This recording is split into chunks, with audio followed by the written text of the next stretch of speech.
പ്രധാനമന്ത്രി Narendra Modi digital ഇന്ത്യയെക്കുറിച്ചും cashless ഇന്ത്യയെക്കുറിച്ചും വാദോരാതെ സംസാരിച്ചുകൊണ്ടിരിക്കുകയാണ്. ഭാവി സാധ്യതയെക്കുറിച്ചും അദ്ദേഹം ലോകം മുഴുവൻ പറന്നു നടന്ന് പറഞ്ഞുകൊണ്ടിരിക്കുകയാണ്. വളരെ നല്ല കാര്യമാണ്.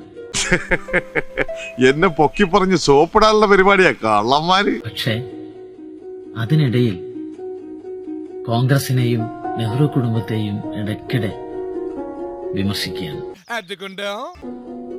വിമർശിക്കാം, പക്ഷേ കുത്തി നോവിക്കുകയും വേദനിപ്പിക്കുകയും ചെയ്യാം. ഇവൻ നമ്മൾ നാളം കെടുത്തുന്നോണ കേട്ടാ, ഇവനെ കൊന്നാലാ. കളിയാക്കാം, പക്ഷേ ക്രൂരമായി അദ്ദേഹം കൊഞ്ഞനം കേട്ട്. രാജാവിന്റെയും സ്വഭാവം പിച്ചക്കാരന്റെയും പെട്ടെന്ന് ഇങ്ങനൊരു മാറ്റം. എന്താണ് ഇന്ത്യയിൽ ഇന്ന് കാണുന്ന പുരോഗതിക്ക് ബിജെപിക്ക് പങ്ക്? ചോദിക്കുകയാണ്, ചോദിച്ചു പോവുകയാണ്. എന്താണതിൽ RSS പങ്ക്?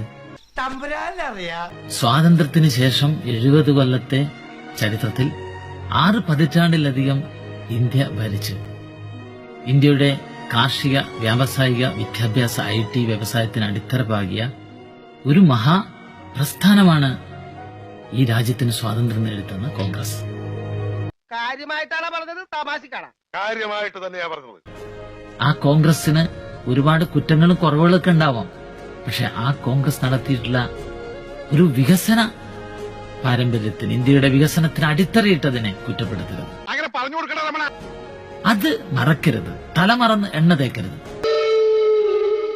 പണ്ഡിറ്റ് ജവഹർലാൽ നെഹ്റു മുതൽ മൻമോഹൻ സിംഗ് വരെ കോൺഗ്രസിന്റെ ഭരണത്തിലാണ് ഈ രാജ്യത്തെ കാർഷിക, വ്യാവസായിക, വിദ്യാഭ്യാസ, IT ഇൻഫ്രാസ്ട്രക്ചർ പുരോഗതി ഉണ്ടായിട്ടുള്ളത്. ഇവൻ പറയുന്നത് വിശ്വസിക്കരുത്. ഇവൻ ഭക്ഷണം കഴിക്കാനും കള്ളം പറയാനും മാത്രമാണ് വാ തുറക്കുന്നത്.